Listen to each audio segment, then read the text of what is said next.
Do you want to know how to get your children reading fluently? Well, this episode is for that, especially. So you want to tune in, like, subscribe. We're going to get into how to make it our students read fluently, and that's reading like we're talking. If they sound like robots, it's really slow, then we're going to figure out how to change that. Let's get started. Hi, thank you so much for joining the Falling for Learning podcast. We have this podcast to help parents and caregivers with having the resources, strategies, and tools needed to make sure that their children are on track for learning and to stay on track for success.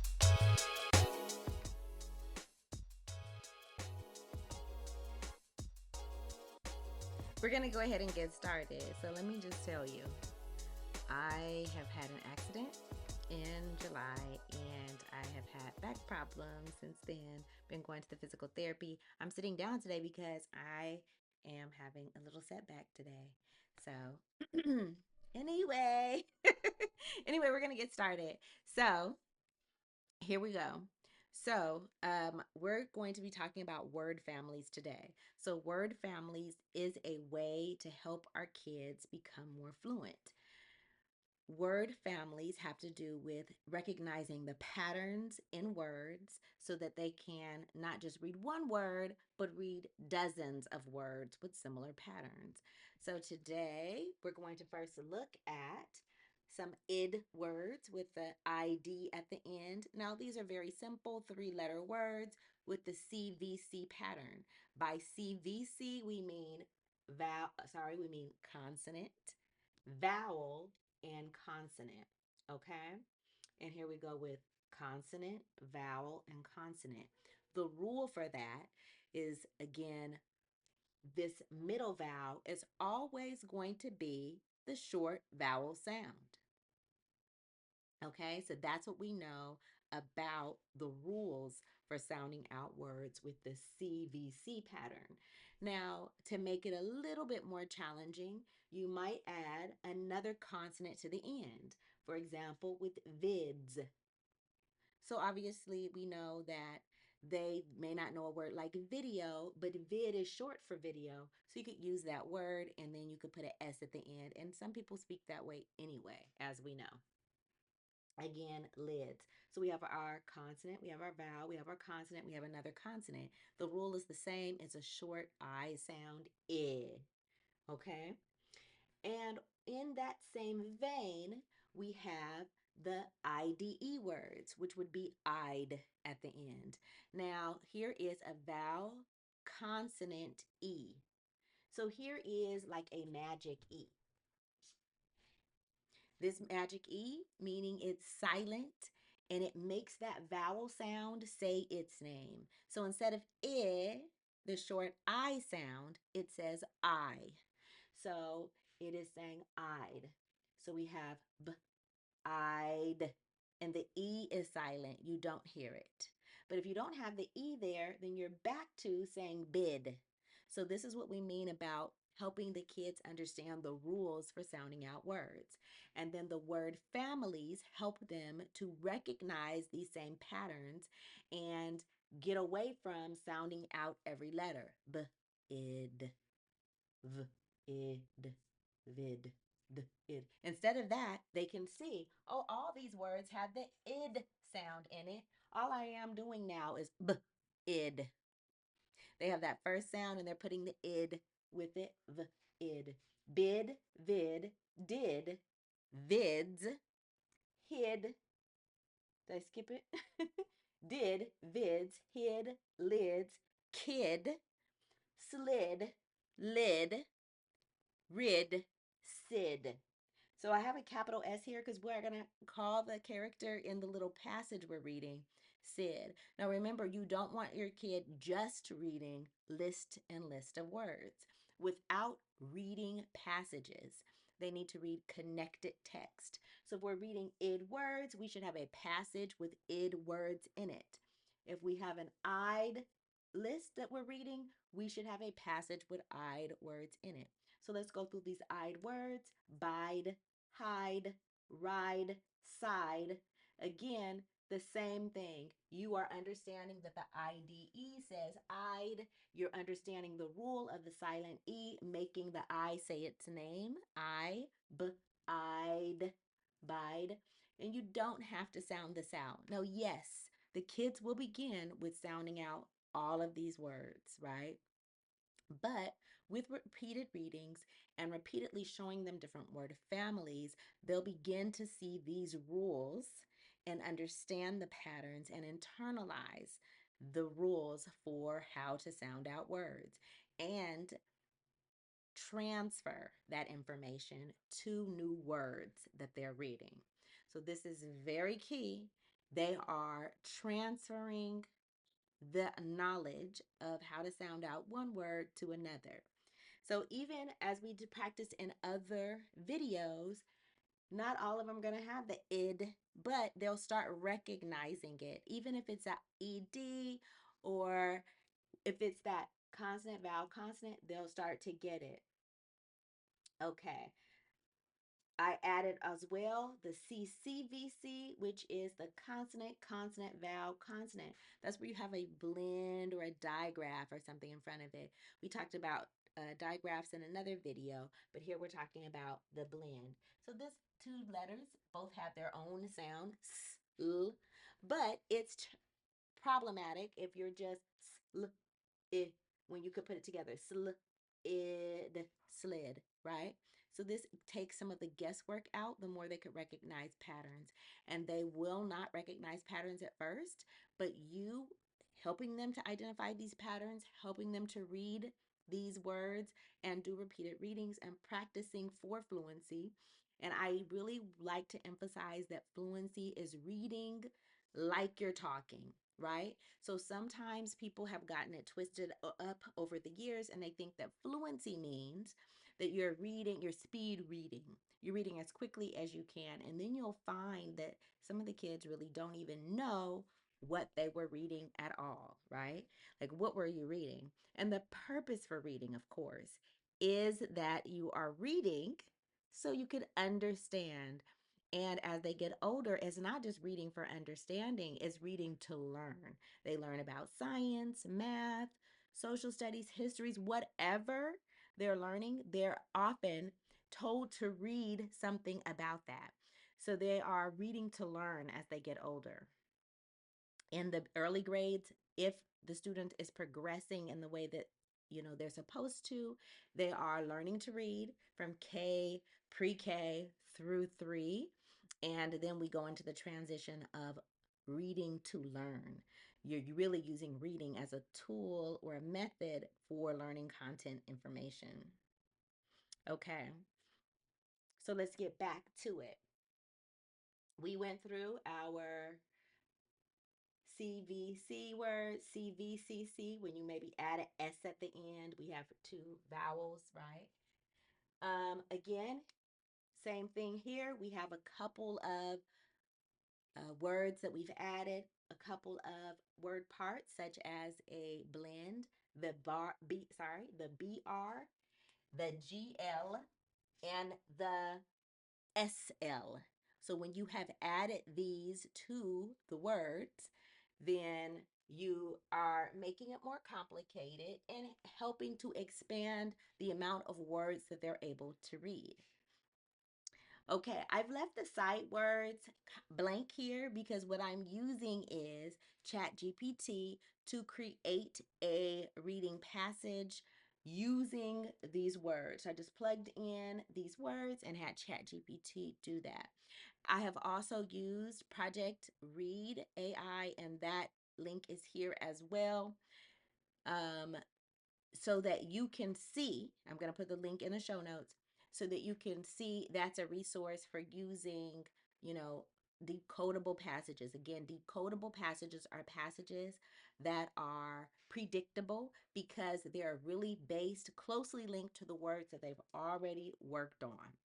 So, of course, that is a tool you use for early readers. But of course, as they learn to read, again, teaching them the rules, focusing on patterns so that eventually any book that's put before them, they're able to sound out the words, read the words, and not just read them, but also comprehend and know what they're reading.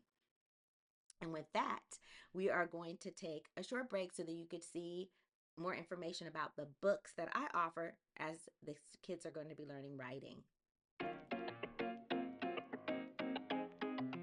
The Rewrite Method and the Rewrite Method Workbook are your go-to resource for helping kids to learn to fall in love with writing.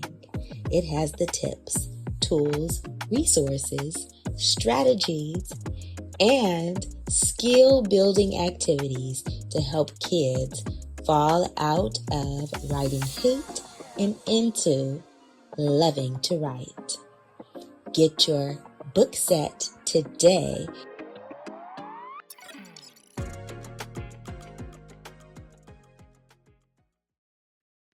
All right. Get that book, okay? Fallingforlearning.com. We offer the book. We also have resources there. And at fallinginlovewithlearning.com, we have my blog. And again, I will put the links here at the show notes for you. Okay, so let's get into our passage that we have based on this that we have created. And again, I just went down the alphabet. You see, it's alphabetical basically because that's how I did it with this. So I'm giving you a resource for just the reasons why you built these in. And of course, you could use, there's various tools and curriculum out there, but I would just want you to know the reason why this is set up the way it is. And of course, that could help you to really adapt things for your child if you're at home reading with them, which you should be. We all should be reading with our kids, right? Even if they're older kids, you could still read articles and all of that. So let's get to the video. I mean, to the video. We're in the video. Let's get to the passage. Okay. And I don't think you can see this very much. So I'm going to slide it over a little bit so you can see a little better. Okay, good. All right, so here we go. Sid on the slide. Sid did not bide. He slid on the slide. A kid with a hat slid on the wide slide. It was too hot to glide, so the ride. And then I just crossed this out. I was gonna make it his backside, right? I just like to make it funny a little bit. Hurt his backside. So these are some sight words we added to it. This had side in it. That's why I decided to use it. Um, Again, when you are doing this with kids, because it is a predictable, connected text, right? It has words that they already read. You give them the first read. You do not read it for them like I've just done for you. I'm just showing you, right? But you have the kids read it first. They should be able and give them give them patience, give them grace, help them sound out the words, let them know they can sound out the words because of course they've read these words earlier. So sounding out these words is not a big problem. And so you need to make sure that you give them the confidence and the experience of reading a text independently first. If you just read it for them, it's easy for them to kind of copy you or whatever. You want to know what they know and what they're retaining. And the more they do this, the more confident they'll be, and that'll help them along the path of becoming independent readers. Very important. What I'm going to do now is underline the sight words for them. Now, because I've used long vowels and consonant vowel consonant, like the three-letter word, we're going to assume that the kid can read other three-letter words, such as with and we'll point them out, but I will be just doing sight words. Again, sight words, and different people call them different things. It doesn't matter that much. The reality is, if you are a proficient reader, an adult level reader, you have lots of words that you know by sight. But I'm using sight words in the way that these are words that they have not been taught the rules for, and they may not follow the rules. So they also may not follow the rules at all. And again, we'll go into that detail. So you may hear high frequency words, right? There's certain words in the English language that appear all the time. The word the. If you're reading a science text, that is at the college level, the word the is going to be in it. If you're reading a very, um, elementary level, first grade level text, you're going to have the word the in there. So it's high frequency words, sight words. They're used interchangeably. There are some differences, but it doesn't matter that much. So, all right. So the word the. The word on, it's just a short on. It is probably part of their sight words, right? The, you may need more challenging, maybe more challenging for kids, but it's one of the earliest sight words that they learn. But again, it's a good way to review. Did not bide. I do want to point out the word bide means to wait. It's not something that we use this very often. But, as you're just trying to find words that fit into the word family, you may come across some kind of weird words and just let them know. It means wait. He slid on the slide. And don't be surprised how this is on the slide. On the slide, the kid may need to get help on each word the first time they read it. And with this connected text, you want to read it, I would say, a minimum of 5 times. You could even have them annotated. And I'm annotating right now for sight words. Okay? On the slide, he did not bide. So he, again, it is a word that's a sight word, right? They may not have learned these other long vowel sounds, the and he. And notice how it doesn't really follow the rules. It would maybe be he, the, and some people say that, but we know that when we speak, we say the, right? Most of us aren't saying the, um, even though it follows that rule. It does not follow the rule. Okay, so another one, the. Here's the word When kids see this, when they're reading, they usually say a, right? But we know when we're speaking, we say, I had a party, right? The letter A says We don't usually say, I had a party. No, of course, you could say it. Either one works, but just let them know because you want to associate the way they speak to what they're reading and writing. A kid with, so that word with, again, it's a sight word. Later on, they'll learn like the TH and all that. And again, you may teach the TH there. Teach the TH, the, the, the. And then here's w, if. So you want to quickly show them like the rule for how to sound it out. And then you want to give them some practice with it so they could get used to it. Okay? A kid with a hat. Again, here it is again. Kids might get tripped up. This is a capital A, that's a short A, depending on their level. So be aware of that. Those are maybe some little barriers. With a hat, and I put in a CVC word here. It's not one of the ID words, id, but I put it in there because, it should be predictable enough. It's a pretty simple word. It's not a sight word. But again, like I said, if you're a really good reader, a lot of words you know by sight. Very few times you would have to sound out words if you're a very, college level, adult level reader. Again, we have the again. Wide side again came right from the list. Predictable connected text. It, it's again a very simple word like on. It is part of the sight words, but you don't really have to do a special like lesson, like it doesn't follow the rules. Just remember on it, and you want them to get very comfortable with it so that every time they see the word on, they're just saying on instead of ah, on, right? You want to get them past that. Here's the word to and was. So was doesn't follow the rules. It says w, uh, the A says and then it says z, was. It doesn't say was, right? It says was.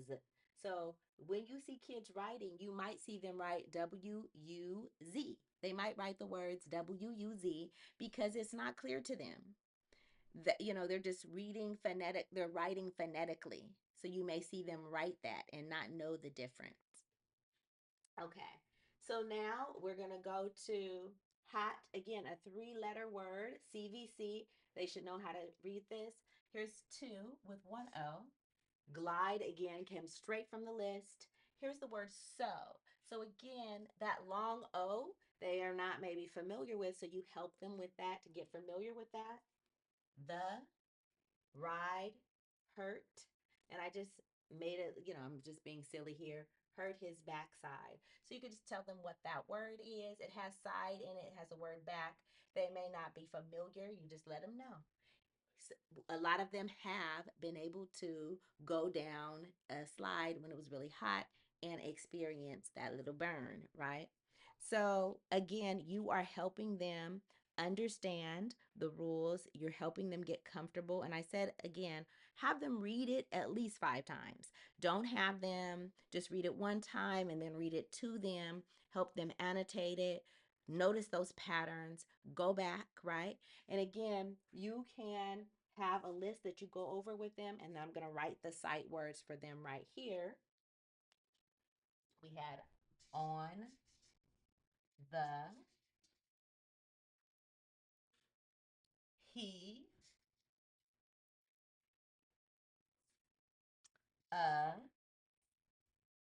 with,